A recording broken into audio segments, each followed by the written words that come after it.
right, hello everyone. Can everyone hear me all right?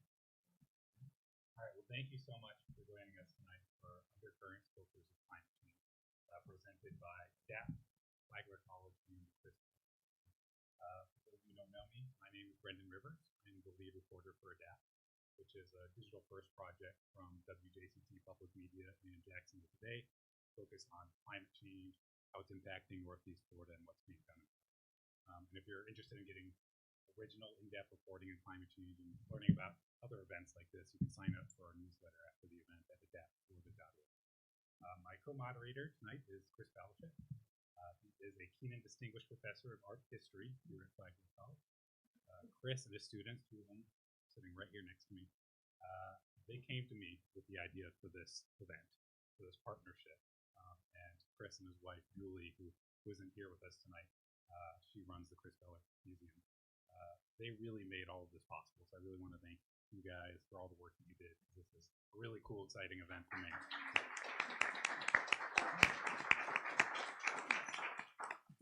And some quick general housekeeping before we kind of really get into things. Starting around 8 or so, we will open the floor up for questions from you all. So please just kind of stay seated and keep quiet until then. Make sure your phones are on silent if you have them with you. And we do have people who are watching virtually. We will be able to take questions from you as well. So if you have questions, you can just type them out in the YouTube chat window as you're watching. And if your question is for a specific panelist, please just make sure to include their name so they know to answer the question. Hopefully you can hear me all right. Yeah, more, closer.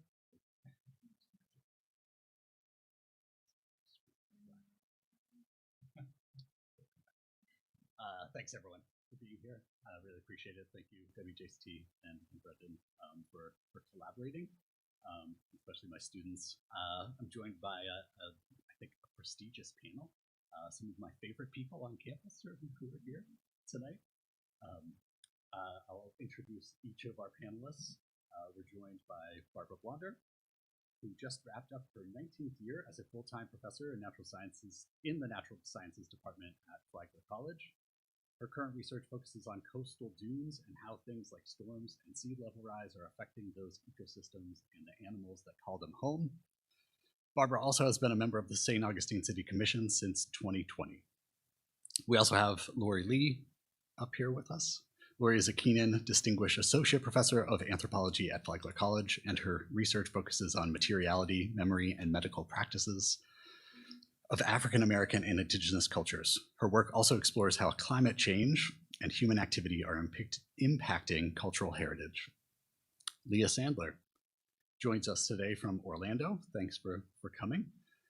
She's an interdisciplinary artist and writer, and one of the 10 artists featured in the Undercurrents exhibition. Her work has been featured in exhibits across the country, and she's the author of the Center for Post-Capitalist History's Field Guide to Embodied Archiving, which was published by Burrow Press last year. And finally, two very impressive Flagler College students on stage with us, who, along with their colleagues in my curatorial studies class, helped to plan the Undercurrents exhibition. Katie Lederer is a graphic designer, and photographer who just graduated magna cum laude from Flagler with a BA in art history and a BA in graphic design. Congratulations.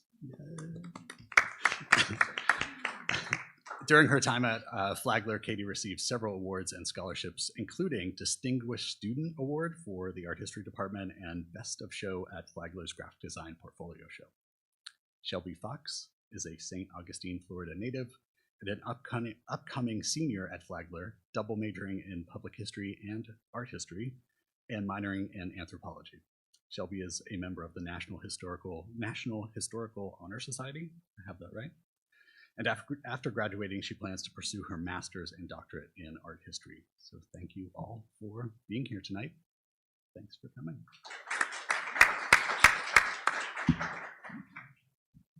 Okay, and did you all get the chance to check out the exhibit before coming over? Yeah, most of you did. I'm seeing mostly affirmative head nods. Okay, good. So I know the exhibit's fresh in everyone's mind because you were just over there, but I always like to start these conversations out by talking about climate change and how it's impacting whatever region we're discussing, because that really kind of sets the baseline for the conversation going forward. So having said that, Barbara, I'd like to start with you. So as most of you probably know, climate change is something that St. Augustine City Commission is paying very close attention to for obvious reasons. And when you compare it to other local governments in our region and across the state, really, St. Augustine's kind of ahead of the curve, really. They're doing a lot around here to deal with this issue. So Barbara, why is climate change such an important issue to St. Augustine? Well, it hasn't, is this working? Can you guys hear her? Yeah, okay. First of all, thank you all for being here. I think it's part of why St. Augustine is so committed to dealing with resilience issues and making our city more resilient is because of the interest that students have in preserving this wonderful place and the natural communities here as well. But why is St. Augustine so keen on this issue?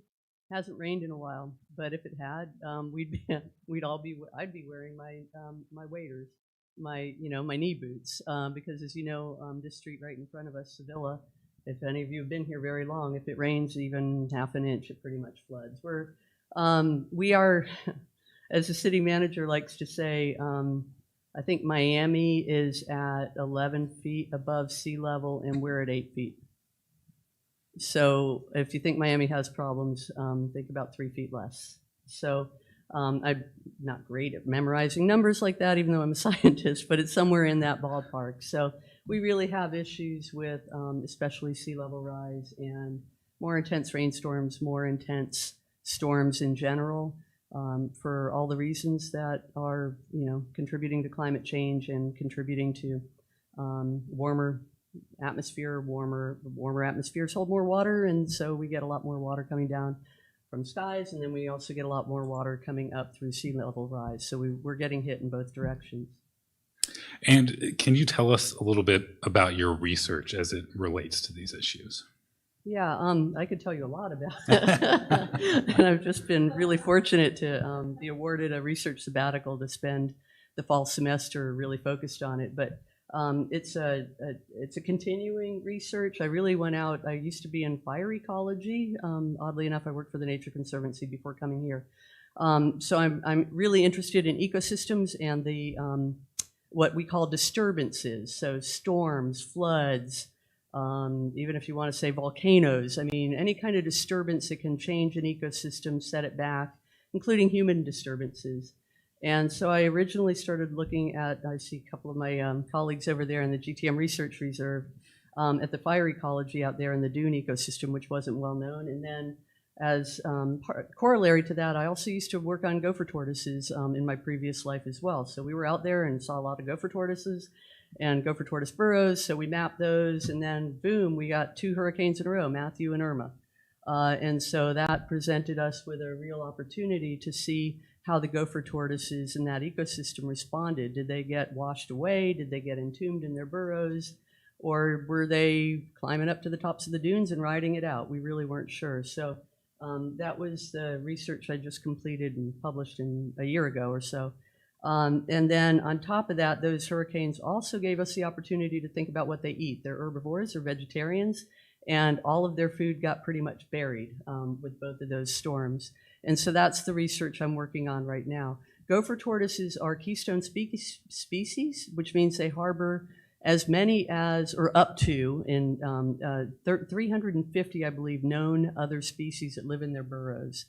And so they're critical to the ecosystems in which they live. They recycle nutrients, and they're getting ready. The eastern population of gopher tortoises is getting ready to go on the endangered species list. Too little, too late, but better late than never. And so that should happen this year. And what we don't know, we know what the inland populations eat, but we have no idea what they're eating out in the coastal dunes. And those are really important populations. They're experiencing all of the pressures from human development, because where do we like to live? On the coast. We like to build our roads there, and so they're experiencing those pressures. They're getting squeezed between A1A and, and sea level rise. So that's really what my research is about, is looking at those ecosystems and how we can help manage those species and ensure their survival over the future. Very cool. And so, Lori, I want to go to you now because here in St. Augustine, one of the reasons I've been told by many people that climate change is such an issue is because it is a huge threat to the cultural resources here, which are very important to the local economy.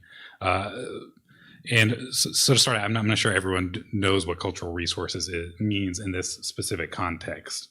So can you kind of explain what that is and kind of go into what kind of impact climate change is having here and what's being done about it? Yeah, I'm not very loud, so can you all hear me? Check. Okay, so cultural resources include the tangible and intangible aspects of the human past.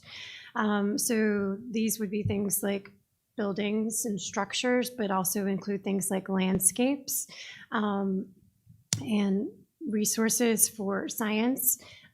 So cultural resources are a really critical component of the ecosystem that Barb Blonder was just talking about, right? So obviously in St. Augustine, which is known for being the oldest city in the United States, cultural resources are very important and tangible, right? So in thinking about cultural resources and the impact of sea level rise and climate change on cultural resources, there are a whole series of questions that we have to take into consideration. So again, my primary research interests are working with African diaspora communities and indigenous communities. And we know that, so if you were walking around looking at the tables before you came over here, and you saw the Florida Public Archaeology Network table, and they have a list of sites, critical sites that are most well known in the Northeast region.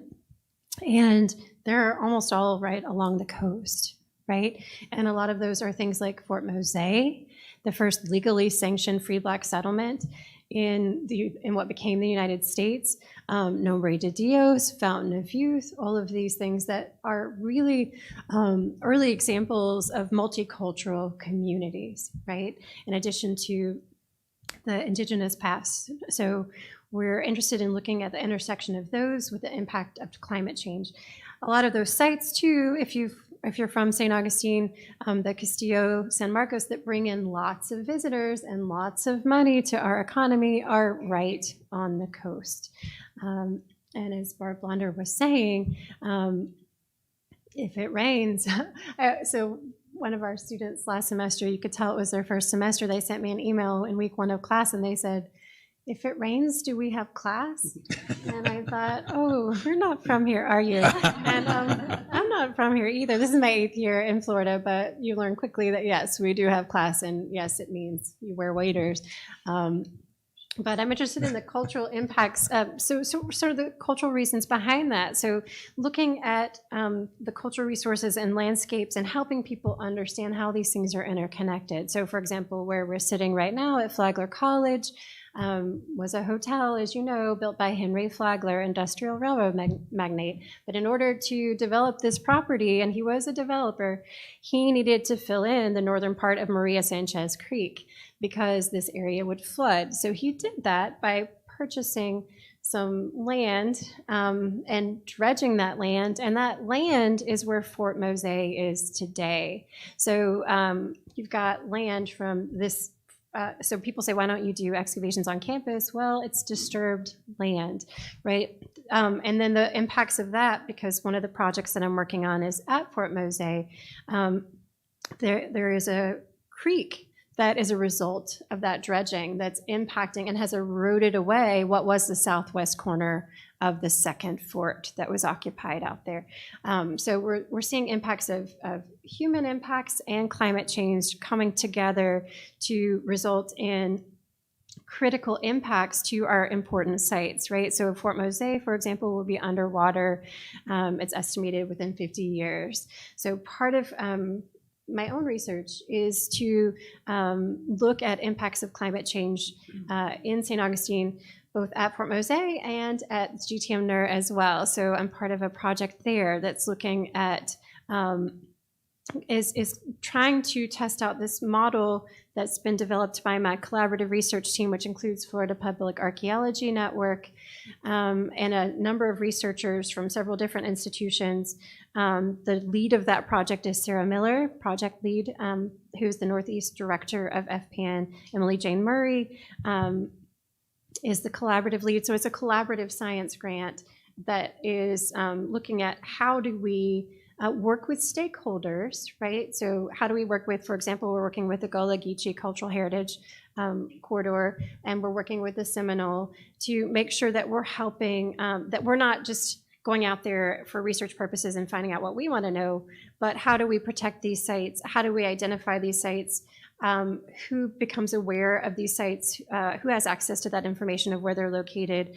And how does this information help the people at GTM-NER interpret the past, the peoples of Guana Preserve, right? So all of that coming together in terms of looking at those sites and discovering which ones are most at risk by going out and very carefully documenting with arrow golds, with 1 centimeter precision, how the coastline is eroding over time.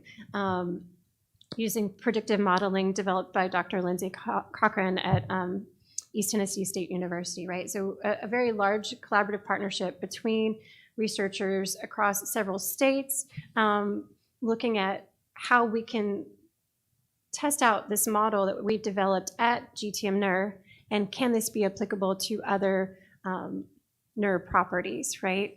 So that's one of the things that I've been involved in. All right, very cool. And so I want to turn things over to the students now. I'm very glad you two were able to join us. So Katie and Shelby, your generation is very vocal about climate change. Why do you think that is? And Katie, we'll start with you, and then we'll go to Shelby.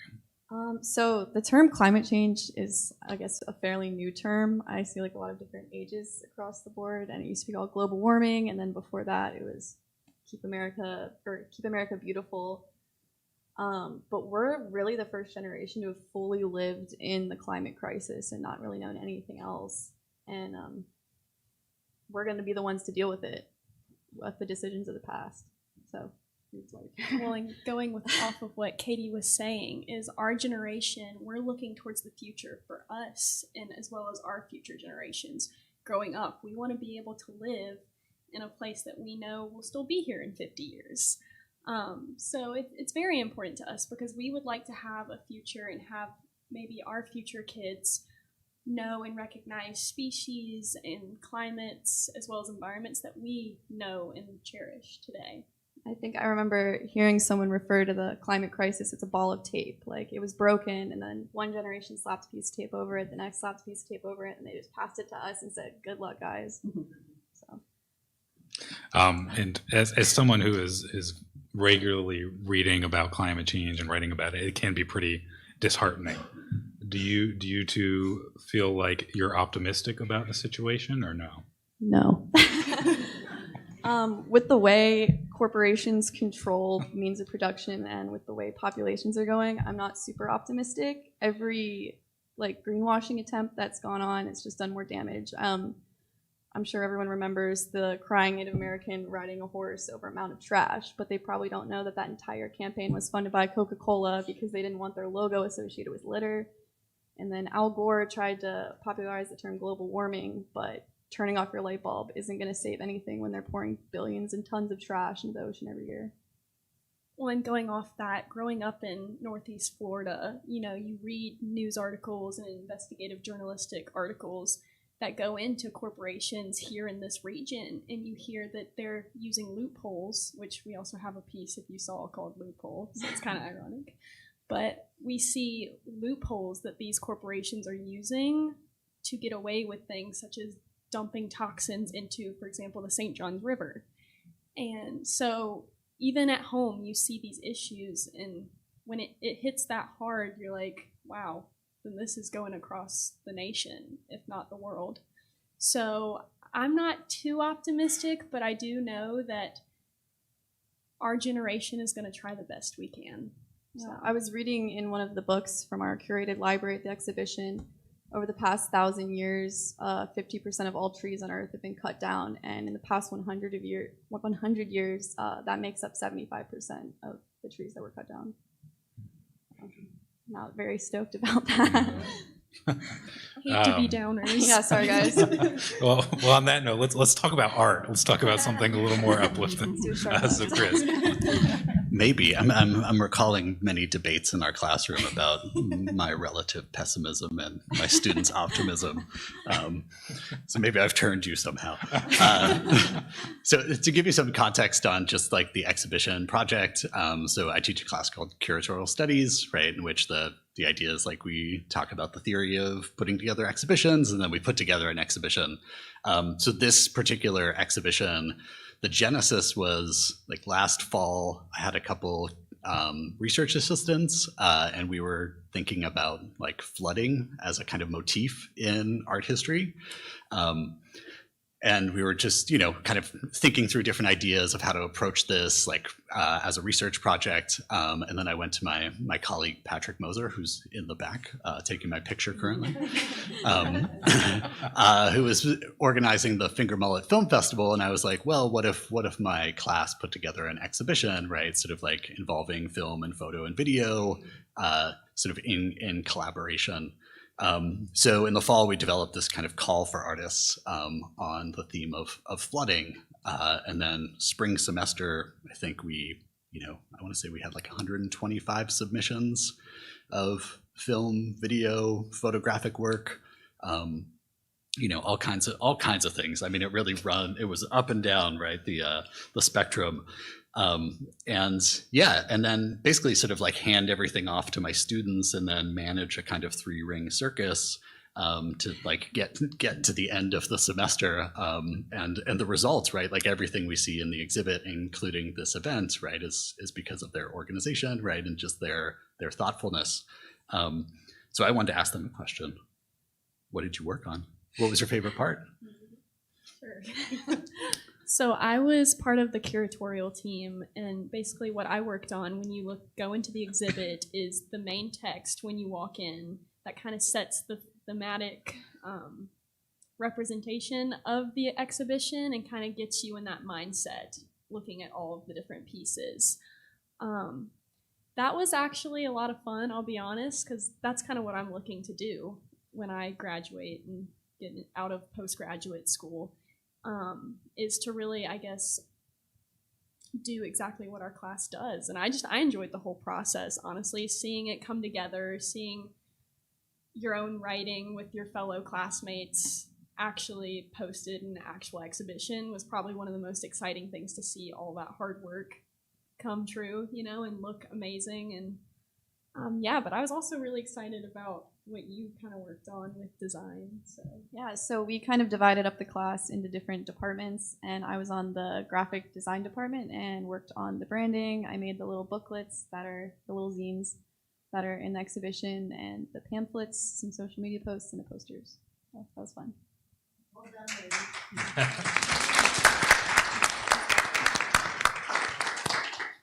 Leah?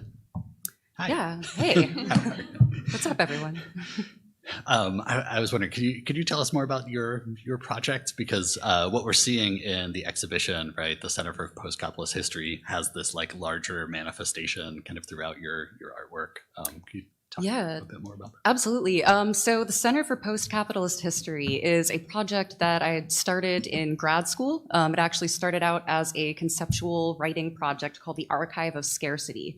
And that was basically kind of this very futile attempt to try to catalog kind of the different accretions of an experience of being lacking resources, I guess. So that kind of ended up turning into this more, I guess, broad kind of digestion of these topics. So I ended up making this parafictional museum. So it has one foot in reality and one foot in fiction, It takes a lot of our kind of inherited issues that are happening geopolitically, environmentally, and kind of tries to envision how a museum or an archive might deal with that in this kind of unspecified future after catastrophic climate events. So a lot of the conversations about cultural resources and even considering human beings and communities as part of that big picture is a huge part of CPCH. It's got a kind of number of different forms and mediums that it manifests itself through. I consider myself the head of preservation programs of CPCH, so it's kind of this fictional way that I kind of chew up and digest my own historical subject position. So the video and the flag and the pamphlet that are in the show, the video is kind of the easiest way to digest it. It's an introduction. It kind of presents the viewer with this mission and the subsidiary branches, and it glitches into this advertisement for a biotech product that's similar to like a 23andMe, but it promises an accurate approximation of any individual's lifetime monetary worth. So it kind of tries to piece together some of our both global economic issues as well as the environmental issues we're experiencing and how those things can coalesce. And it kind of attempts to situate the viewer using this video in this parafictional world and begin to unravel this narrative of how the realities of our inherited future might be dealt with in ways that kind of end up being satirical at times and sometimes poignantly accurate. Yeah, so that's CPCH. Yeah. Thanks. I have a bit of a follow-up question, but also for my students, like one thing in the exhibit that we did not anticipate was that there was going to be 2 flags. It was something that, seemed to come out of nowhere. Could you talk a bit about that? Like the choice to like make a flag as part of your work. And then there's this very, I think, like incredible kind of image in the video, right, of the flag planted. Yeah. I want to say it's on Flagler Beach, maybe? Yeah, it is on Flagler Beach, actually. So I hadn't ever visited the museum, and that footage was taken back in 2017, and then again, last year. So it was kind of very apropos that you guys would invite me to be part of this exhibition, and it kind of came home a little bit. So the flag, for me, there are kind of some changing, ambiguous, loaded symbols with that. Red flags I've seen throughout my life. I grew up in Florida.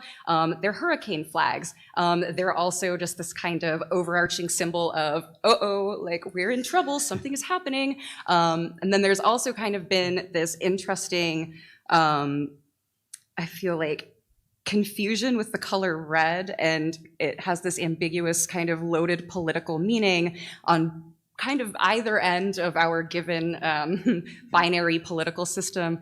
So we see it both as, Red Scare as well as MAGA hats. So I find it to be this kind of interesting loaded symbol of ideology that can go one way or the other and doesn't really set itself as anything other than this alarming blood, bright color that really captures people's attention. It makes them angry. It makes them kind of feel things. So the flag specifically in the exhibition, though, so CPCH, part of the vision of this museum is that it's itinerant, so it would be forced to be moving all around different places due to climate disruption. And part of the flag would be kind of this signal that people could see from far away that this institution is here for the time being. So that was kind of part of the vision of it. Anywhere the flag is set up is kind of an itinerant CPCH staging area. So being able to bring that in and then create this kind of world building museum that can exist in a lot of different forms using that as kind of like a semiotic cue almost to its existence. But yeah, I think there's a lot of kind of ambiguity around it, but also it's a signal of both alarm and the presence of this institution, kind of. So yeah, flag specifically. Shelby, Katie, I'm wondering, and I'm sure everyone is wondering here. So we went from 125 submissions to 9 pieces. Do you want to walk us through that process and how you selected? We watched a lot of videos. Yeah. I'm going to be honest, it was a lot of chaos in the classroom because we had everybody be like, no, I love this one, and like trying to fight for that one piece. And then you'd have other people be like, no, we need this one. And it was a lot. I know there was one piece in particular I fought for that there were some people, including Belichick at a time, was not digging, but he came around. I convinced him. Which one? But it was Shadow Swells. I had to really explain my point for that one, but... Will you tell us about, can you talk about that? Oh, yes. Please? So Shadow Swells, when you go into the exhibition, it is in that first room straight ahead of the loop of, I believe, the 4 or 5 videos or films that we have going. It is the one where you see the Polaroid where the fish appears, but then the shadow gradually comes across the fish. I just felt like that was just a great example and kind of metaphor for climate change in general. Because I feel like our exhibition really talks about how as time progresses, we're seeing our environment diminish and seeing things that we're used to being affected. And I feel like that change over time, while it may seem gradual, it's much faster than we think. And it's a pretty dark change. So, yeah. Katie? Sure. I'm a little biased on my favorite piece from the exhibition. It was Star House by Cristiano Carro. She shot a picture, it's a diptych, so there's 2 different photos of water up to the doorstep of a house in Tangier Island, Virginia, which is really close to where I'm from. And it's predicted that it's going to be one of the first communities to be completely submerged, probably within the next 20 years. And being from that area, it's incredible to see how much of the coast has actually gone. I remember the beach used to be like 200 yards long, and now it's like probably 30 feet. So that really hit home with me, and I kind of fought for that one. Well, what I also love about Star House as well is I feel like that's one piece that really kind of, I guess, speaks to viewers about how it impacts local communities and people. Because I think that is a big issue with climate change as well. You know, people who have means are able to kind of, I guess, control what happens to their life when things like hurricanes and floods happen, but people from lower socioeconomic classes, they don't necessarily have the option to do that. And I feel like Star House really highlights how low income, low socioeconomic communities are affected by climate change as well. It's not just the environment, but it's also the people. Yeah, and that county in particular, it used to be one of the poorest counties in Virginia, and we just don't have the resources to keep up with the amount of destruction that we've seen over the past couple of years. It's really disheartening. I also am a huge fan of Center for Post-Capitalist History as well, and kind of going off what you were talking about with flags. You know, over history, we've seen that flags really speak for themselves, what they stand for, what they mean, all of those type things, the colors represented, and particularly in art, I know we've definitely seen the significance of flags and how they rally people together, how they divide people, and I think that incorporating the flag with your piece as well really kind of, I guess, emphasizes the power that flags have when it comes to disturbance, whether politically or honestly in everyday life, you know, depending on people's beliefs, people's ideologies, you know, they're a big part of culture and representing who you are as a person. So I'm curious. Yeah, Barbara. I'm not sure I'm remembering correctly, but I don't know if any of you watched Samantha Bee, the comedian. You know who I'm talking about? I think she did a piece on Tangier Island, and she interviewed the reporter that she was working with, interviewed the residents, and asked them what they thought about climate change. They don't believe in it. That's what I'm saying. That's exactly No, what the I'm mayor, saying. yeah. Al So Gore they did were. it too, So that's what struck me when you were talking about it, is that the people who are most affected by it don't believe in. They don't believe in it. It's not even a belief system. it's just an understanding. Yeah, it's an understanding. And so communicating this through art, I think, is one of the languages that we can use. I really firmly believe that as a scientist, because our spoken, our written communications don't always resonate, Yeah, for sure. but by any means. And I know this from teaching students from all different majors, and but I think whatever way we can reach them, and that spoke to me. That Tangier Island piece spoke to me so much because the people who are most affected don't even believe in what's causing it. Yeah, like the education system in a lot of rural America is so poor that like you don't even talk about climate change. And we have a lot of abstract pieces in the exhibition that kind of dance around the theme and like ties everything together, but that is so literal, you don't need to really dive that deep into it to understand what's going on, which I really liked. This is one of the things that struck me as we put everything together, is how just kind of the breadth of the styles, right, of the work, and how each of them are trying to sort of grapple with the same idea, right, but come out with such kind of disparate outcomes. I'm curious, Barbara, Lori, Leah, which of the works sort of spoke to you in the exhibition? I'm going to be honest. I think it was Leah's. And I'm not saying that just because she was sitting here. I think it was just really, really powerful. I know that part of the beach well. Maybe that's part of it. I've watched it over the 20 years we've lived here. I've watched the changes, watched the erosion, so I think that's I'm being honest. I also feel like that the Star House diptych was very, I think it's just compositionally a really awesome photograph. And at that kind of scale, it lets you kind of dive into it a little bit, not literally.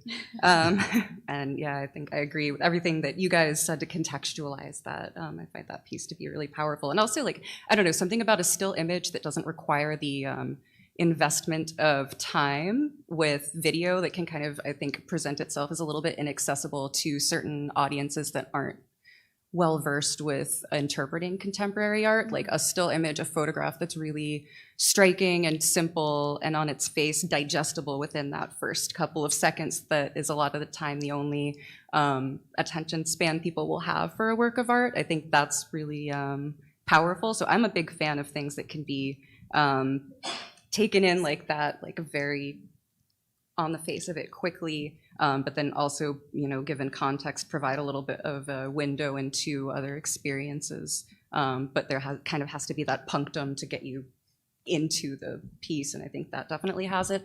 That being said, I'm a huge fan of video art, so I'm excited to actually go through and spend a lot more time with all the longer durational pieces in the show. I would say the same.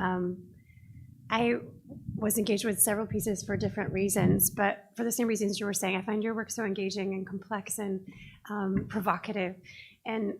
But as a person who's interested in the intersection of cultural and natural resources, it was that diptych as well. And partly, again, because of my familiarity with Virginia and Tangier Island and its significance as a cultural place.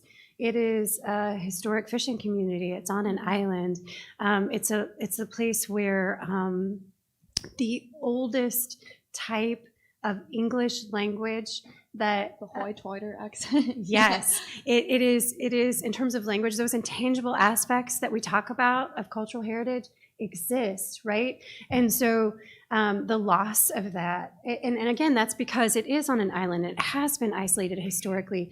And I think too that in terms of cultural heritage and these kinds of projects that we're doing and what happens, and tying into your question of economic resources, how do we transition these ideas into how people don't believe in climate change, or they don't, fishermen competing with leatherback turtles in Trinidad, and slaughtering them because they get caught in their nets and they damage their equipment. How do we change that? Well, it's largely through the efforts of locally based, community-based projects where there are cultural brokers who get involved, like a woman named Suzanne working in Trinidad in this rural community. She came in and started just arguing and fighting with fishermen on the beach because they're from her community. So they were more willing to listen to her. And she got people to think about how these turtles, let's think about them as our community, as our economic resources are diminishing because of the impact to fishing villages. How can we start an informal economy that is based on tourism and women's groups creating crafts from, they call it trash to cash, that kind of thing, like turning glass bottles into trash and getting people to get involved in development on their own terms transforming their economies on their own terms and becoming invested in the natural and cultural resources to their own benefit on their own terms, which I think is fascinating. And saving those resources, like the intangible aspects and tangible aspects, like those houses, the structures that people are living in on Tangier Island. So to me, that was a really compelling piece. One thing that kind of, I guess, struck me when we are discussing right now is that before we even started this exhibition, you know, being an art history major, you know, you learn of, you know, your typical art pieces. You never really kind of, I guess, circle around art and climate and environment. So that was really new for me in this exhibition. And it was really interesting to see how, I guess, climate and environment can tie into things such as Leah's work, how it kind of talks about how do we preserve history when all of this is diminished, you know, because coming from a public history background as well, we talk about historic preservations and the issues that we're going to have in the future. And it was just really interesting to think of how art can represent that I guess I've never really seen before in all my years studying, so. I'm curious, this is a local question, right? Where or how do we create sort of space for, you know, exhibitions like this or creating art like this or conversations like this moving forward, right? So this is not a one night only event. It's an open question. I mean, it's hard to just talk about things. Like, we can make 100 exhibitions and nothing could happen, but it's really just like educating people. I know oftentimes, like, with politics, we'll blame a lot of people for being uneducated about climate change, when we should really be holding accountable the people who are super educated and manipulative and are exploiting people below us. So I think it really starts with just stirring something in people. When they care, they'll do something about it. So local events would be great. Well, and also we kind of touched on this subject. I feel like we need to make contemporary art more accessible to people who aren't necessarily familiar with kind of the abstractness contemporary art can be, and make it more digestible so that while we have art for art's sake, we also have art to where it can be understandable for all viewers at points, so. Yeah, I mean, I think personally, part of my investment in visual arts is almost hijacking the visibility of this kind of bourgeoisie establishment of ideology and using that to express the urgency of certain messages, using mediums and channels of distribution that have higher visibility under the systems that are using those channels to launch similar ideological campaigns on the opposite end of the spectrum. So I think that's a big part of my project personally as well. And thinking about, like, kind of almost in a situationist internationalist use of detournement, how we can take these huge channels of distribution and visibility that we have access to and use those to maybe look for other ways out. I think involving local artists could also be a great channel too, because we're not just plopping an exhibition in a random space, which is not what I'm saying we did, but just making it publicly visible and tie back into the community, and people will care a lot more. There's an Orwell quote, and it was, "If there's any hope, it lies in the polls," and it starts with community and works its way up. So that's where we got to start. Barbara? Yeah, I wanted to say that I think that, I mean, I'm kind of ripping off of what you were saying about politics, and I think people care. I think that art is a great way to really get people to care viscerally, you know, challenge people and make them think. And I'm no artist, so I'm speaking out of school here entirely. But once you get there, I think it's a call to action. You know, I think that you have to bridge that I care to what do I do about it. And I've got like this visual. You guys Whatever. read that? Can everybody Yeah, see can you that? read this? I can't read it. And there's 58 different projects that the city of St. Augustine is undertaking. They just got $26.5 million to try to address flooding, climate change, resiliency, and protecting people's cultural heritage as well as their natural heritage. And that's the call to action. What do we do with this? What do we do with the caring? I'm not ready to give up. I'm not ready to abandon you all and say it's your problem. I'm not ready to do that. And I think that we do have solutions. These are obviously reactive solutions. What the city is doing is reactive, but it's proactive to what's coming in our not too distant future. But the real thing is, what do we do about the corruption and the loopholes and all that? The only way I know is politics right now. That's why I got into it, because I do want to do something about it, and I kind of felt like I had tried everything else. So so this is my last-ditch effort. But I voted for you, Barbara. But the point is that get engaged. Like however we can bridge the connect, make those connections between all the ways that we care, all the ways that speak to us, and then what do we do with that? How do we make a change? And I don't usually give my opinion at events like this, but I did kind of want to chime in here because a lot of the climate scientists that I speak to, they say the number one thing you can do as an individual to fight climate change is to talk to other people about climate change. And I firmly believe that's the case. So I think this is where you all come in. And this kind of gets to Katie's point from earlier. I think one of the main barriers we have and that's getting in the way of significant action is just education. I think if there were more people out there who understood what was happening and what it meant for us as humans, I don't think we would be having these conversations. I think we would have been pursuing these solutions a long time ago. So I think if we all just make a more concerted effort to go out there to talk to people, to make sure our friends, our family, our coworkers are aware of what's happening and how we can fix it, there will be more demand for events like this. There will be more demand for the kind of content I'm trying to create and adapt. There will be more demand for art exhibits like this. I think that is one of the best ways for us to make progress and to create more content like this. Yeah, back to you, sorry. Pretending to be a panelist for a second. I don't know how to segue from that, That was beautiful. Thanks. Just made it up just now. Yeah, I don't know if I can top that. I think I want to see if there's some questions out in the audience. Yeah, we can do that. We got people ready. So I think we can use this mic. I just want to make sure our virtual audience can hear you guys. So if you don't mind, just coming up and you can ask your question on this mic here, and we'll do it. I saw 2 hands up here. Yeah, you want to go ahead first? If you wouldn't mind, just kind of share your name, where you're from, and then let us know who your question's for. I might have a little mark on my face. I don't see anything. I think you're good. My name's Aria McKenna, and I'm originally from Gainesville. My family's been based in this area for about 26 years or so, and I work in climate. So I appreciate that you guys are putting this together. It's a very scary time, and so especially for the younger generation, thank you for showing up.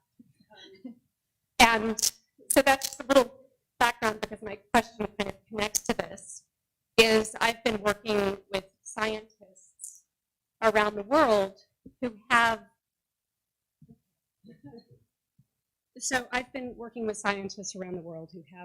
a different approach than the one that's currently being utilized, that goes beyond mitigation and focuses on drawing down greenhouse gases and planetary brightening measures, because the planet has been darkening when you look at it from outer space, and that's in direct correlationship to the warming.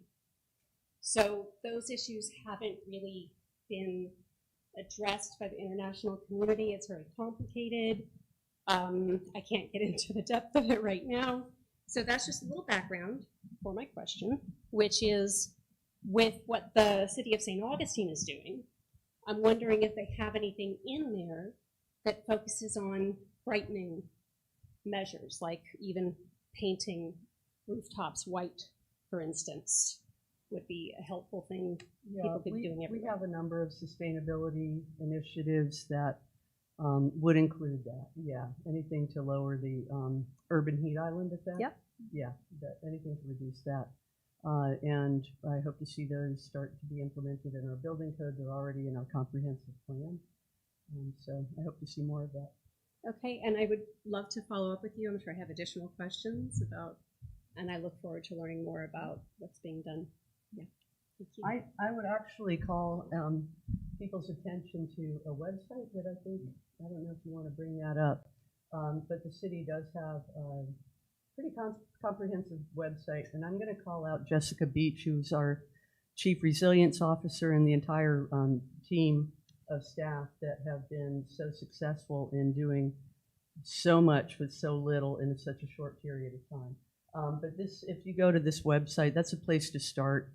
It does have links to our comprehensive plan, and if I just type in City of St. Augustine Resilience and it comes up on Google.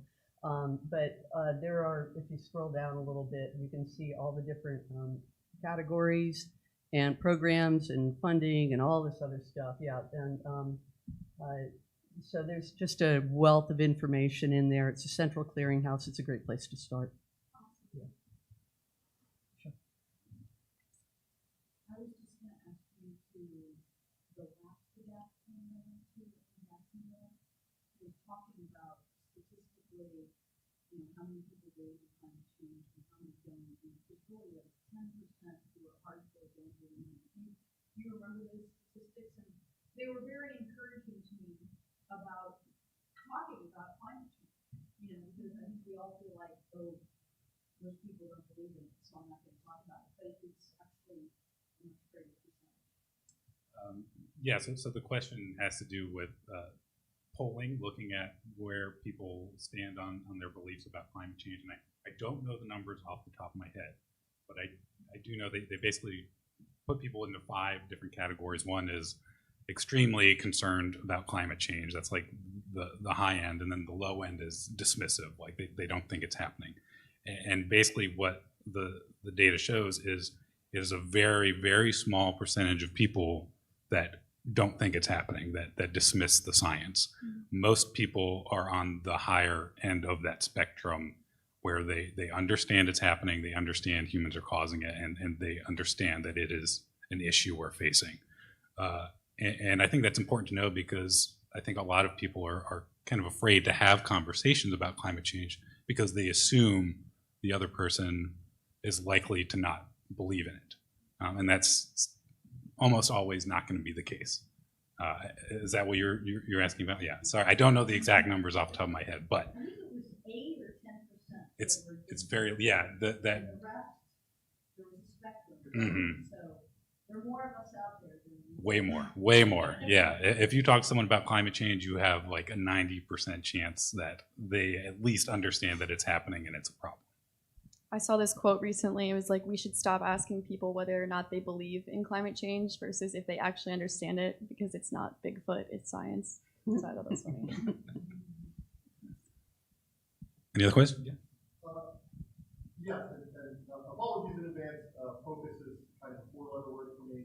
So there are so many things, important things that we've all been saying. But speaking to that bit there, and coming in defense of Change Your Island a little bit, because I was there in September doing research on climate change related and things like this. And I think their ideas on it, and most people, I think, including here in Florida, their ideas on it are more nuanced than just not believing. And how we talk about it, people who work in the field, I think has a big effect on the broader action around it.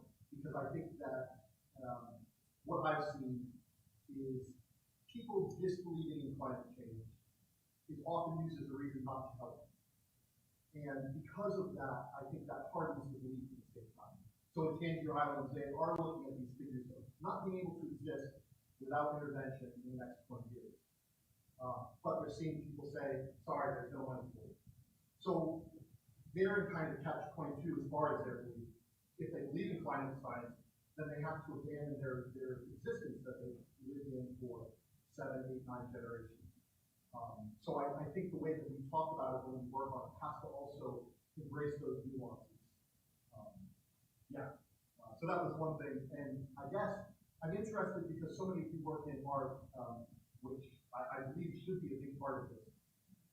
How can we use that to be more of a uniting factor rather than putting people into these different camps and things? Well, I am not an artist, so I don't know that I'm I not should. an artist, but I have an idea about that as a material culture person, as an archaeologist, and I've done a lot of collaborative work with archaeologists, which is how I ended up with artists, which is how I ended up here. I have a lot of respect for artists. My daughter and her father are artists, but for instance, I think one of the ways that art can be so evocative, and one of the reasons it's so compelling to people, is that, and again, that image that we're talking about, it, for better and worse, strips away identity politics, right? So people, when you add in identity politics as someone who studies African diaspora and indigenous populations, people have stereotypes that come into mind. So if you want to get people to feel something about something, sometimes the best representation is, for example, 18 pairs of children's shoes, right? Without any identity politics added to that, because we can all relate to children. So I think we were seeing some of that in some of the climate art that is out there. And art has always been on the forefront of promoting social activism. And I think that's one of the reasons, because it gives people, when we're talking about epistemologies and ways of knowing things, it's not just science, but there are other ways of knowing things and with trusted others. And I think that art can help us make those connections in a way that, again, as I said, for better and worse, can strip away identity politics so that you can get people compelled and interested first, and then bring in those other components that they might think that they disagree with because they're stereotyping other people. I think the reason, like just coming from that region, the reason everybody is so against outsiders coming in is because they're always spoken in a very condescending way. It's like, how are you so dumb that you can't see that this is going on? It's like, well, why do you treat people like that? And we need to make accessible art. And the art world can be so pretentious and so inaccessible to everybody else. And I think we can often live in that little academic bubble, but we need to come outside of that and be more realistic about like, the intentions behind the pieces that people make and how we display them, especially. I mean, I think artists also have the ability to create meaning through the channels through which they are communicating as well.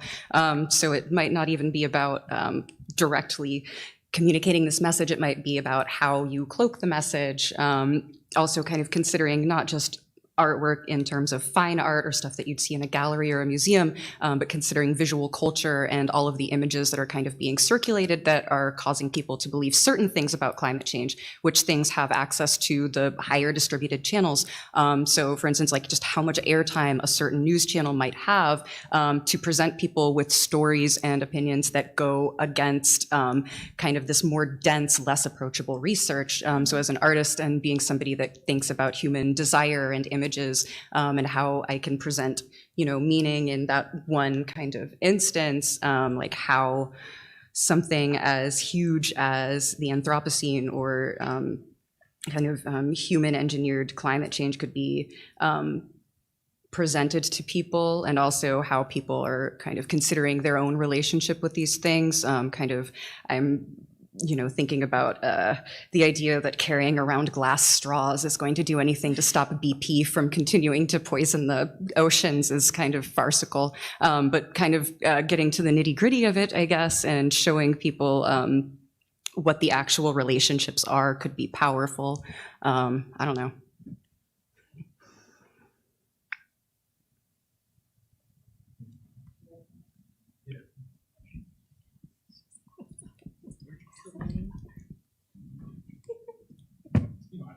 I'm Barbara's mother.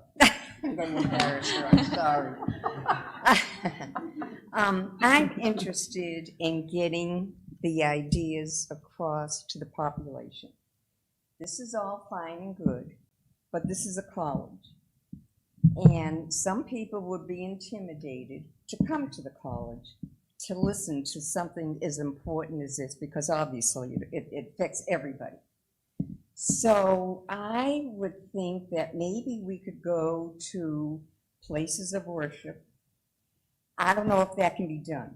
I don't know if the church and state is, but I remember going to a Democratic rally, whatever, at a church on King Street.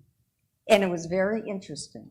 So the point is that we have to preach to the public and preach to people who may be feeling intimidated to come to a college. I have kind of a response as an academic and studying sort of art and climate change over the past decade or so.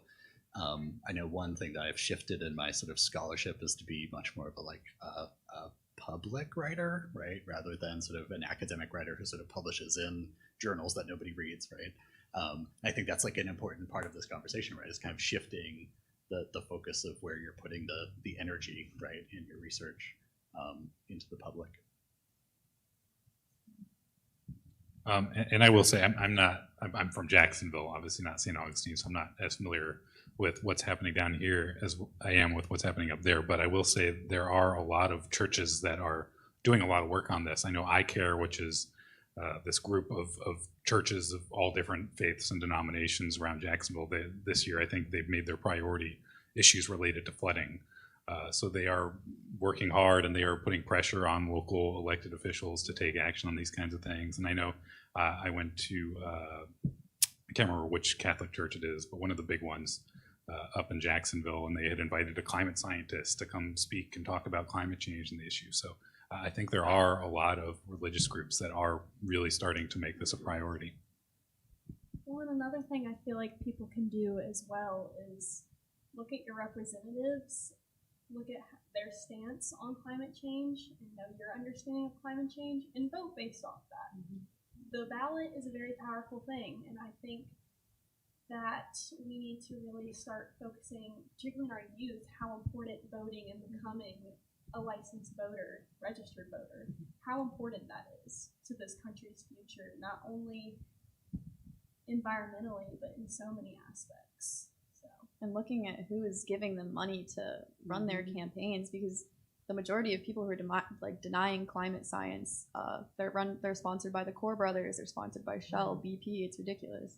I mean, when you have government officials, saying that they have no opinion on climate change, that's an issue.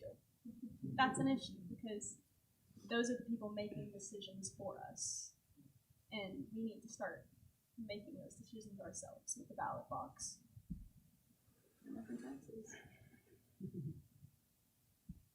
Just wanted to say a couple thousand. Do what I did.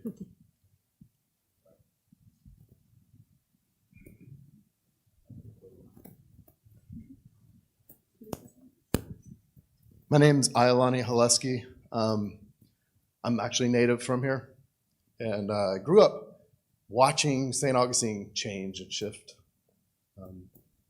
I think a big thing for me as a native, and I was the naturalist for the county for the last 10 years or so, is the little pieces of hope that can be given back to the people trying to do the work. So, I have to say, one of the big things that I saw, and trust me, I've had a lot of same feelings of, gloom and doom, watching I grew up in Fruit Cove, right? When it was woods, But if the city or the officials can do small things to show where they stand and help us shift, the other folks will start to come out of the woodwork. One example was the 33 acres that the city decided to vote on just recently at Fish Island Road.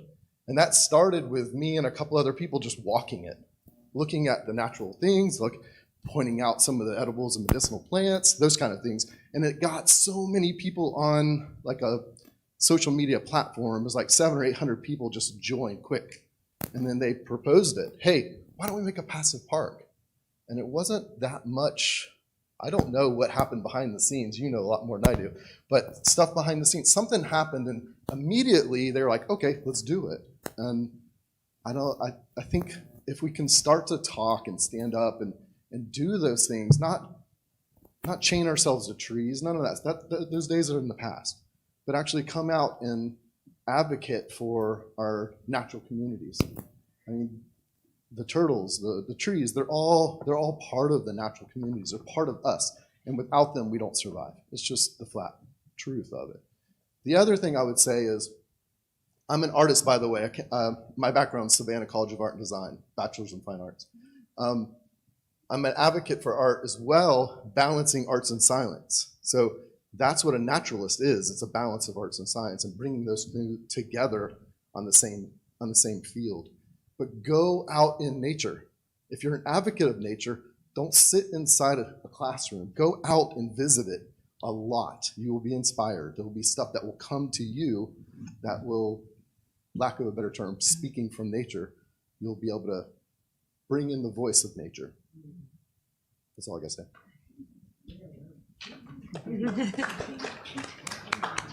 And just to add on to that, there is a lot of scientific research out there that shows being in nature is beneficial in a lot of ways for your mental and physical health. So there's a lot of truth there. I think it is also kind of something to be aware of, though, is avoiding the epistemological trap of viewing nature as a resource and something that is to be preserved for future use. I think that was a big error with Teddy Roosevelt's kind of creation of the park system to begin with. It wasn't being framed as being something indispensable to human life. It was being framed as resources that were being kind of cordoned off for later use for human consumption. So I think there is kind of this fine line of preservation in the immediate sense, and yes, using the term resource can be a way to communicate that to the people with the power, but I think it's also just like there are epistemological things that even the people that are on our side, quote, need to unravel a little bit. Just, I mean, coming from the thornier arts philosophy kind of tangle, but yeah, I don't know if that's a very useful thing to talk about, but there you go. I think I saw a hand over here. Following up with what you were just talking about a little bit. So I really have to say I like the ideas there. That's just kind of coming together like a weaving of a fabric. Just based on what you were saying, my name is Mimi Vreeland, and I work with my coworker Ellen Castle at A1A Solar.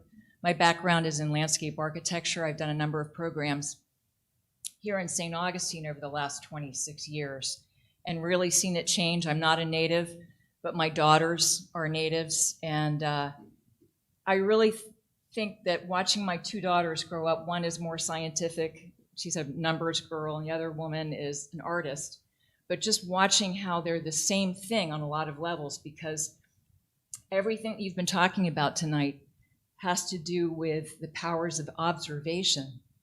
And just as the younger generations are growing up and being allowed, hopefully, the flexibility to decide whether they want to observe nature in an artistic way, in a very expressionistic way, or in a kind of a true scientific recording of what's going on in a standardized way for people to understand the change over time. I see a lot of opportunities for people in the communities, like with schools, starting with kids, to be able to start some programs. I don't know if that's possible, Barb, but if there's a way to work with the higher education and elementary schools, and even starting at preschool, to put together more programs that are funded to bring kids out in nature and work with artists and scientists, and that everybody can work together to record over time changes that are happening, because you're measuring the impacts that are going on over time. But what are we left with other than the possibility of allowing children growing up to see the change and then decide for themselves what kind of emotional impacts those are creating for them in terms of loss? And if there's a way that we can all work together to record that, even though we may not be able to do much about it, just historically being able to record that loss for people to be able to look back, I think that's the most important thing, really. But thank you. I will say that is part of what Florida Public Archaeology Network does.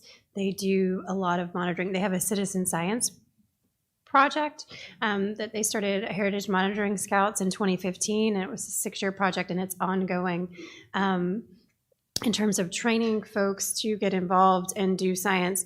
But another component of what they do is go into schools and work with groups and meet people where they are and engage them in learning science. So I just wanted to say they're doing a really good job of that. So they're a good example, I think, and they're really well known throughout the country and even internationally for that work that they're doing as being sort of in the forefront of that approach.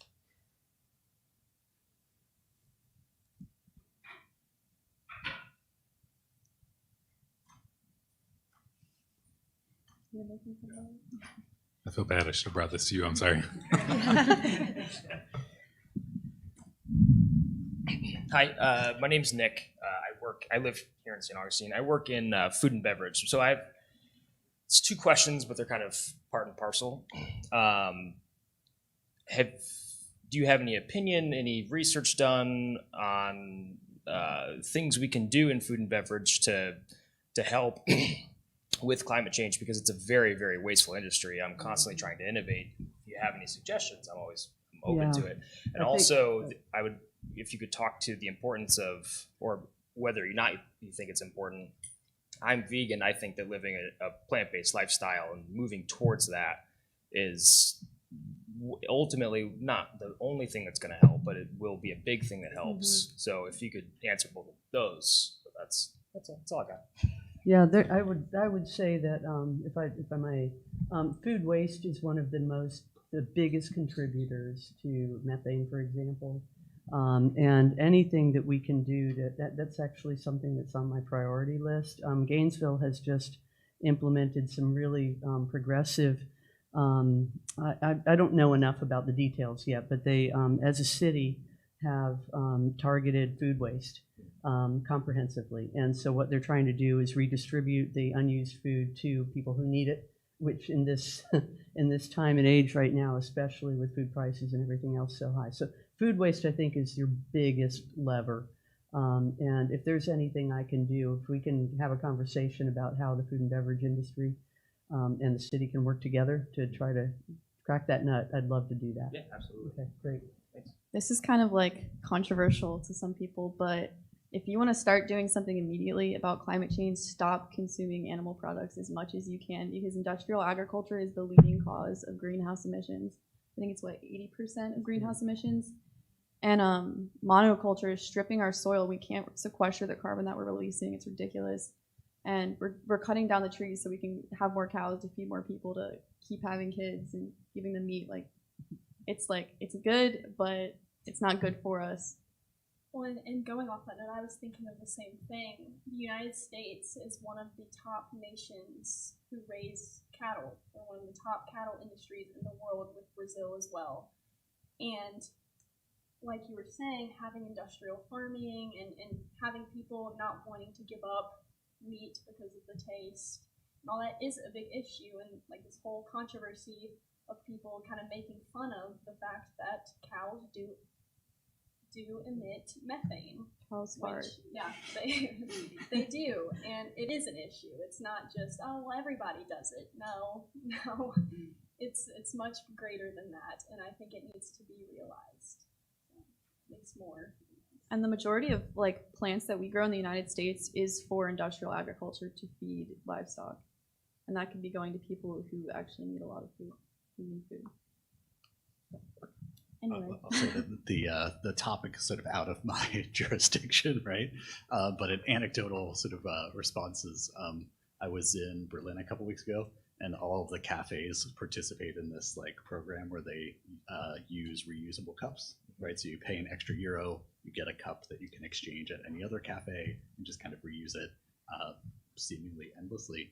And I know the AMP has a kind of similar program, right? And that seems just like it seems so obvious, right? As soon as you sort of participate in something like that's a way to solve a lot of waste issues. And that's the question: do you bring your own cup, or they give you the cup and you keep it?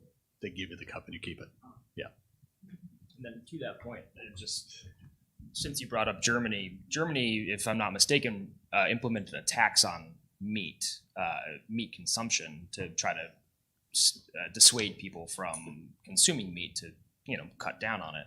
If you have anything to say about that, if you think that would be a good thing, is it Cory Booker, who was running for president, wanted to do something similar, and he got a lot of pushback on it, and ultimately, obviously, wasn't nominated. If you have anything to say about that as well. So I will say, yeah, it is true. One of the best things you can do as an individual to lower your carbon footprint is to go vegan or vegetarian. But, and not to sound like a broken record here, but I think this also gets back to that education thing. Because when you start talking about using paper straws instead of plastic straws, people get really mad about straws. Yes, I deal with it every day. First world problems. And I think this is just another example of why we need to do better about educating people about these things. Because I think people just don't understand sort of the issues with these practices that we've just gotten used to that just make things so convenient, and they're afraid of losing that convenience. So I think that is the first and probably the most important step to getting to these issues that you're talking about, because yes, these would all be great ways for us to reduce waste and to help lower the carbon footprint of this country and to do all sorts of other great things, but there's just so much visceral reaction to it. People just don't want to be inconvenienced in any way. Yeah. Well, I also kind of want to add to that point. I think also healthier vegan lifestyle food needs to be more accessible to people with lower incomes. As you know, people with lower incomes, they can't afford the high prices that organic, healthy, vegan, vegetarian products, they can't afford that. So of course they're going to go and get meat, which is much cheaper because it's mass produced. And I think that's an issue. I think we need to lower the price of foods that are actually good for people, good for the environment, and if anything, raise the prices for the food that's not. And it's not just an issue of affordability either. It's an issue of physical access, because we have food deserts all over this country. There are so many people that just don't have access to fresh, healthy food. So they almost have no option but to get things that are not good for them and that are not good for the environment. Yeah, I deal with that. I'm currently opening a bar in Palatka, and my only food option if I'm busy is Taco Bell, which is not great, but it's the only vegan option out there.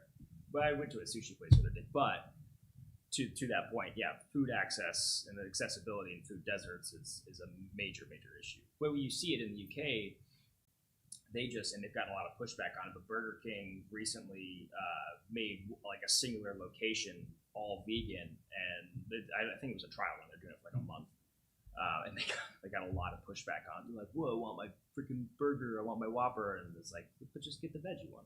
So yeah, it's hard because it's so deeply ingrained into our culture too. Meat eating. Well, especially in Florida, being a cattle state, we have been a cattle state for a long time, and so people are used to eating hamburger. I think also just not demonizing ranchers in general and teaching them a sustainable way to grow crops and to grow livestock so that actually captures carbon instead of just stripping the land. Yeah. Because they don't want to feel alienated. They don't want to feel like they're bad people, because they're not. There's a farmer, I think, in the UK that does a regenerative farming cycle, and I don't remember the specifics off of my head, but his carbon, I think he's carbon neutral at this point. Mm-hmm. So if we're going to continue that animal agriculture, then we at least, bare minimum, need to move toward that and stop with the factory farming and the abuse of animals. All right. Thanks. Thank you. One question. I know that we're kind of getting started with this panel and working with Flagler and the artists and professors and the people that came here tonight. It's sort of a microcosm of kind of a thought process. If there's a way that we can help each other expand on that, starting with here, now, Flagler, City of St. Augustine, City Commissioners, and implement over time. I don't know what kinds of sort of green city opportunities there are for becoming a green city on some level, or some kind of come up with a name where we can show people as the city, of intellectuals, but then also an accessible component, for people that are in poor communities with the students in St. Augustine to be able to have a part in the program and understand how to take care of their own city, even though, you know, we're within a larger county, within the state. So our you know, we're kind of, our hands are kind of tied on some level, you know, and we could go on, you know, forever ad nauseum, because it's like, where do you start to, you know, pick, you know, which balance pick? Renewables, recyclables, being vegan, it's like, well, where do you even begin so that you can actually start to have an impact over time? So, you know, you don't feel like you just spin wheels. Like, I know from our standpoint, we, being in the solar industry, we get talk all the time about, well, what happens after 30 years? You know, what do you do with anything else? It's like, well, yeah, you've got to start somewhere. You've got to figure out. I mean, even tonight we were kind of like picking up our plastic cups and plates that we were using to eat, you know, our food off of, and where do you begin so you feel like you're actually making a difference? Because it's hard to know. Can I call out Flagler College real quick since I'm graduated? Since I've graduated. Well, just specifically right now, I remember whenever I was a freshman, we didn't have any recycling receptacles in the dorm, so I would like bring it over, and then I stopped doing that because I saw that they were just throwing it in the trash anyway. So holding at least the school accountable could be a start, since this is where we're having the event. But also community gardens would be an amazing opportunity. It could help connect the community to, like, first of all, where their food comes from, caring about nature, and also providing them with something to eat, especially in lower income areas. I did see. Yeah, if you want to come up, I saw your hand earlier. You mind? You can ask from there if you don't. This isn't that loud, but I wanted to address your comment about bringing awareness to the common people, and how do you get the average person to even have awareness, have a conversation. And my suggestion, I'm new to Florida, I'm from the north.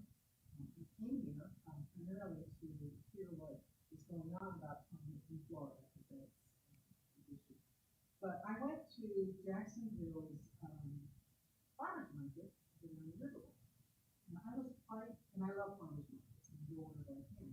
But that one had a lot of informational booths. I mean, more than just food. But I learned a lot about composting and, you know, a lot of different things.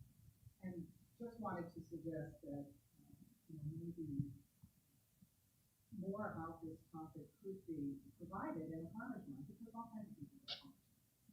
And many of them, you know, can stop and see your sign. And I've learned a lot just right here.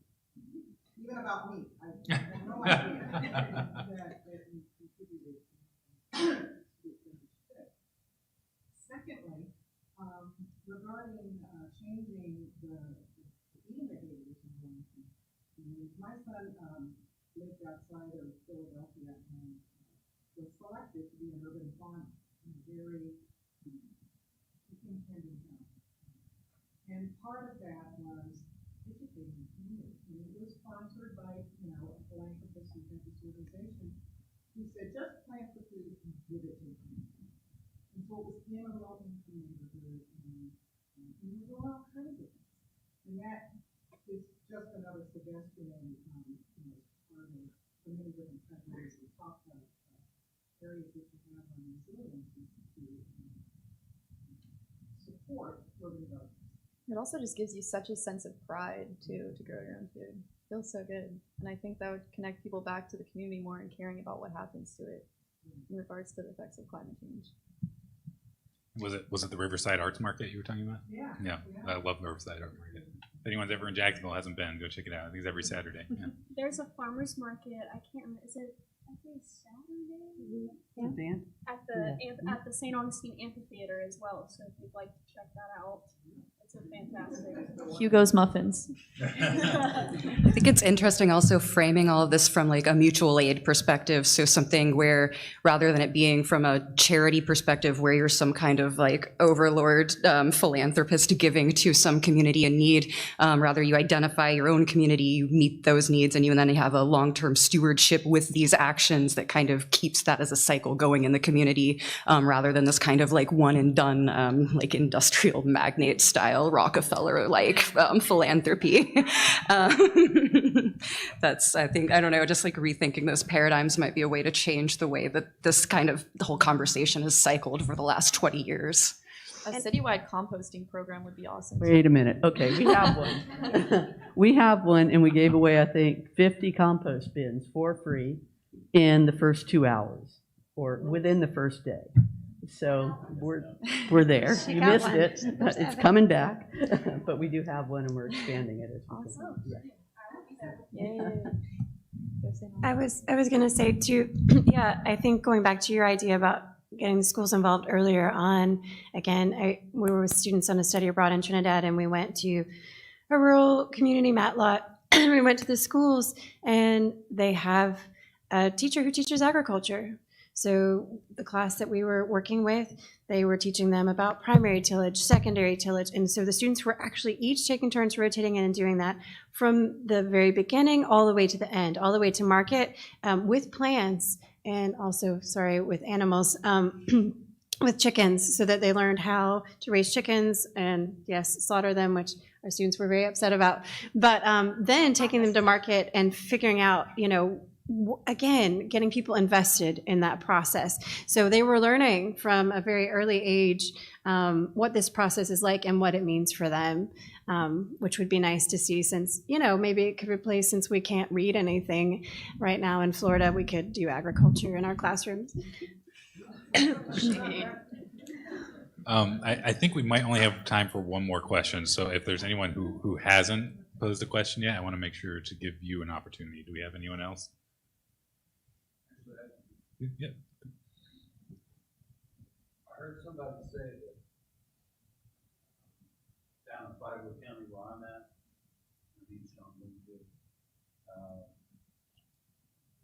they said that it's difficult to get people to actually pay attention and care if they're not somehow engaged into some kind of form of entertainment. Now, some people gravitate towards learning in academic settings to entertain. I know I'm one, but not everybody feels that way about academic settings. So it is a culture kind of thing. And I know when I was a kid, we had Jacques Cousteau. If we wanted to watch Disney, we had to watch Jacques Cousteau. And I was recently curious, and I just looked up Jacques Cousteau to see, if I could find any old videos. One of the things that I realized that I probably didn't pay too much attention to as a kid was he was saying that he's seen a great depletion of the environment in that time setting. So I can't imagine what that translates into today. But I know that I paid attention because I cared, because that was the program, the quality of the program. So that art, right, that artificial environment, that infrastructure, that communication path, and how it impacted a big part of the political climate in this attitude.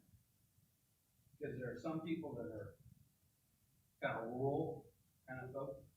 My family's rural, and they want to think in terms of, well, that's selective sampling. What they're doing over there to argue these points, who's academics? You gotta want. They're kind of seeing. Let me tell you what the truth is. That's their attitude. And so I think the idea of how do we get that conversation going? Because you're right, I do believe, I've heard people say it, you talk down to them, or do they feel that they're being talked down to them? Is there some kind of strange codependency going on here that we really don't understand? So I know that I have a project, and I've been trying to get, kids to somehow express themselves using the internet in positive. but it seems difficult to get traction, you know, with whether it's civic leaders, you know, where I live, but I'm fortunate I've got an employer now that's staying behind me, letting me do my thing, professional development. And so the question is when I think about what the military looks at, is the military says that any time that a subject is actually adapting to their environment, whether it's artificial or it's physical, right? Anytime they're doing that, they're learning. So is it appropriate discussion to say, when we have an artificial environment or a physical environment affecting our kids and disrupting ecosystems to the point that we're seeing chaos beyond our control with like shootings, things like that? Is it time to sit down and have that discussion and say, this is a broader aspect of climate control, but it is about care and somehow working together to conserve and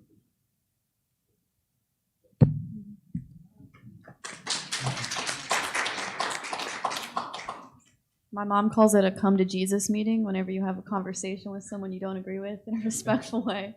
So I think just talking to people respectfully about the climate crisis, if they don't believe in it, is the best route to go, because it feels good to talk with people who agree with you, but it's more corrected?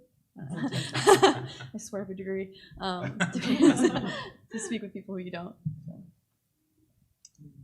I also, kind of going off what you were saying, your Cousteau was like my Bill Nye growing up, you know? So I feel what you were saying about connecting those ideas and concepts to younger generations in a more entertaining way. And I guess I would just add to that. I think most of us probably understand why, but climate change has kind of been turned into this like heated political issue when it's not. It's an issue of science. There's no politics here. But because it's gotten that way, whenever you bring it up, if somebody kind of identifies with sort of that tribe that is sort of against like accepting the science of climate change, they're going to get more combative. So you have to approach the conversation kind of knowing that's the case, and you need to make sure that you are finding a way to identify with that person and sort of lay out shared concerns, because even if they don't accept the science of climate change, there will be certain things that they care about. They'll be concerned about how these symptoms are affecting their friends and family and their community. So if you can kind of get into those and start the conversation from that point, I think you're more likely to have success than if you go into it and as soon as they say something, as soon as they say something negative, you're like, what? No, what are you talking about? Climate change is real. You're wrong. You know, you got to go in and you got to be empathetic and you got to try to see things from their point of view. Which is very hard, I might It add. is extremely hard, but you get better at it over time. I would actually just follow up on what you just said, Brendan. If you start out with climate change as the two words that you will start the conversation with, it's not very successful. But if you start with the word flooding, you got everybody. If you start with the word fire, drought, water, I mean, there's no debate there. So we don't have to, as a scientist, this has been really hard for me to not use that term climate change, but I almost never use it now when I talk to people. Yeah. It's a little bit squishy. Yeah, there's a lot of loaded terms that have been like given that kind of political positioning. Yeah, I definitely think the best way is to talk about the issues themselves. So like in St. Augustine, if anyone's lived in St. Augustine for any amount of time, you've seen flooding, the frequency of flooding increase. Like, I'm not from St. Augustine, but I know that saying, if you spill a glass of water in St. Augustine, it's going to flood, you know. And as a student, trying to walk to class and just having to ripping your prepare shoes off, yourself just go. and going into class with your jeans just soaked all the way up to your waist, you know, and just having to sit through a cold classroom with wet jeans is just not pleasant. You have tourists kind of coming by and they're like, oh, look, the drowning student. Let me take a picture. But yeah, it's definitely, it's an issue for sure if you live here. All right, well, I would love to take some more questions because this has been a really great conversation. And it's always a risk when you give the audience a microphone, but you guys were really great, so thank you very much. But before we kind of like really close things out, I did want to give each of the panelists just a moment for any closing thoughts they might have. So if we just want to go down this way, if you want to start things out. And if you don't have anything to add, that's fine. Be nice to other people and go hug a tree. Thanks. In summary. I just want to thank everyone who came here. This is a really good turnout. I honestly was not expecting this, but if you haven't seen our exhibition, please go see it and tell people about it. That's one way to kind of start the conversation and let them see climate change for themselves. I also would like to thank everybody for being here, for the organizers, for the students in particular, for all that you took on. And just keep the conversation going outside these walls. Meet people where they are, and help them care. Get them to this exhibit, but also get them to get outside and appreciate nature too. Yeah, I would echo most of those sentiments. Just thank you all for coming. It can be incredibly difficult to get people to come out, and yet you're all here. And I will note that there's some people that I see at every single event we have here. So you're a very caring group, particularly enamored with our students and what a great job they did. But if there's anything that we can help any of us you do in terms of participating in community-involved projects or connect you to resources, please let us know, and we're happy to do that. So thank you again for coming.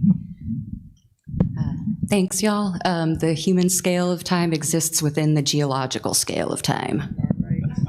Also, big thank you to Dr. Balashak. He really pulled everything together and put in a lot of work. And Julie, in absentia. Okay, yeah, so thank you to each of you. You were a great panel, great audience, and all the audience members, keep an eye out for a follow-up email after this event. There will be a survey. And again, as I mentioned at the top, if you want to know about future events like this one, or if you want to read new original reporting on climate change, you can sign up for the ADAPT newsletter at adaptflorida.org. Financial support for ADAPT comes from our readers and listeners, with additional support from the Arthur Vining Davis Foundation and the 2040 Foundation. And as I mentioned earlier, today would not have been possible without the help of Chris and Julie. So thank you so much to you and to Julie. Let her know for me. I'm very appreciative. Anything you want to add? Sure. I have to say, starting this project, right, we imagined having some sort of community involvement, right? And I think this way surpasses our expectations of things we thought about in the classroom. So I really appreciate everyone coming here and sharing everything, right? I think that's just part of the solution. And a lot of this conversation has been about communication. And as my students said, I encourage you to go back to the museum, see the exhibition. A group of students put together a library of kind of books, right, and resources. So those are there for you. I have a laundry list of people to thank. Brendan and WJCT for collaborating on this event. I know there have been innumerable mornings where I'm just like, I cannot wait to hear Melissa Ross kind of walk me through like what is going on right now, right? So I think we all kind of really appreciate the service you have in our community. I want to thank my department, I forgot my department's name. It did change recently, right? Department of Visual Arts, as well as the Visual and Performing Arts Advisory Board and the Keenan Family Foundation, all of whom contributed to this event. And of course to Julie, who is not here, the director of the Crisp-Ellert, for dealing with the students and I putting everything together over the past several months. So thank you. Yeah, what a trooper, Julie. Thank you. Yeah, and thank you again for joining us. Yeah, thanks, guys. Thank you. I don't know.